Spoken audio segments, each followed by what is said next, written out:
کیا تم نے نہیں دیکھا کہ مخلوق آسمانوں میں ہے اور جو زمین میں ہے، اور سورج اور چاند اور ستارے اور پہاڑ اور درخت اور چوپائے اور بہت سے انسان اللہ کو سجدہ کرتے ہیں، اور بہت سے ایسے ہیں جن پر عذاب ثابت ہو چکا ہے، اور جس شخص کو اللہ ذلیل کرے اس کو کوئی عزت دینے والا نہیں۔ بے شک اللہ جو چاہتا ہے کرتا ہے۔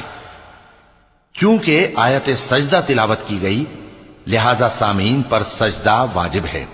یہ دو فریق ایک دوسرے کے دشمن اپنے پروردگار کے بارے میں جھگڑتے ہیں، تو جو کافر ہیں ان کے لیے آگ کے کپڑے قطع کیے جائیں گے اور ان کے سروں پر جلتا ہوا پانی ڈالا جائے گا، اس سے ان کے پیٹ کے اندر کی چیزیں اور کھالیں گل جائیں گی، اور ان کے مارنے کے لیے لوہے کے ہتھوڑے ہوں گے۔ جب وہ چاہیں گے کہ اس رنج و تکلیف کی وجہ سے دوزخ سے نکل جائیں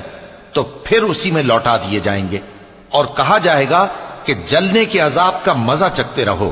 جو لوگ ایمان لائے اور عمل نیک کرتے رہے اللہ ان کو بہشتوں میں داخل کرے گا جن کے تلے نہریں بہ رہی ہیں، وہاں ان کو سونے کے کنگن پہنائے جائیں گے اور موتی، اور وہاں ان کا لباس ریشمی ہوگا، اور ان کو اچھی بات کی طرف رہنمائی کی گئی اور خوبیوں والے مالک کی راہ بتائی گئی۔ جو لوگ کافر ہیں اور لوگوں کو اللہ کے رستے سے اور مسجد حرام سے جسے ہم نے لوگوں کے لیے یکساں عبادت گاہ بنایا ہے روکتے ہیں، خواہ وہ وہاں کے رہنے والے ہوں یا باہر سے آنے والے، اور جو اس میں شرارت سے کجروی و کفر کرنا چاہے تو اس کو ہم درد دینے والے عذاب کا مزہ چکھائیں گے۔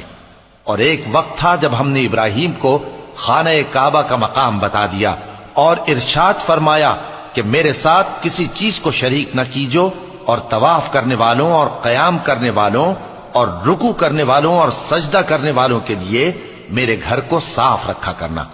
اور لوگوں میں حج کے لیے اعلان کر دو کہ تمہاری طرف پیدل اور دبلے دبلے اونٹوں پر جو دور دراز رستوں سے چلے آتے ہوں سوار ہو کر چلے آئیں تاکہ اپنے فائدے کے کاموں کے لیے حاضر ہوں۔ اور قربانی کی ایام معلوم میں مویشی چوپایوں کے ذبح کے وقت جو اللہ نے ان کو دیے ہیں ان پر اللہ کا نام لے۔ اب اس میں سے تم خود بھی کھاؤ اور خستہ حال ضرورت مند کو بھی کھلاؤ۔ پھر چاہیے کہ لوگ اپنا میل کچیل دور کریں اور منتیں پوری کریں اور اس قدیم گھر یعنی بیت اللہ کا طواف کریں، یہ ہمارا حکم ہے۔ اور جو شخص ادب کی چیزوں کی جو اللہ نے مقرر کی ہیں تعظیم کرے تو یہ اس کے پروردگار کے نزدیک اس کے حق میں بہتر ہے۔ اور تمہارے لیے مویشی حلال کر دیے گئے ہیں سوائے ان کے جو تمہیں پڑھ کر سنائے جاتے ہیں، تو بتوں کی پلیدی سے بچو اور جھوٹی بات سے پرہیز کرو، صرف ایک اللہ کے ہو کر اور اس کے ساتھ شریک نہ ٹھہرا کر۔ اور جو شخص کسی کو اللہ کے ساتھ شریک مقرر کرے تو وہ گویا ایسا ہے جیسے آسمان سے گر پڑے،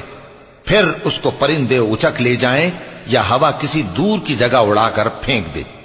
یہ ہمارا حکم ہے۔ اور جو شخص ادب کی چیزوں کی جو اللہ نے مقرر کی ہیں تعظیم کرے تو یہ کام دلوں کی پرہیزگاری سے ہے۔ ان میں ایک وقت مقرر تک تمہارے لیے فائدے ہیں، پھر ان کو اس قدیم گھر یعنی بیت اللہ تک پہنچنا اور ذبح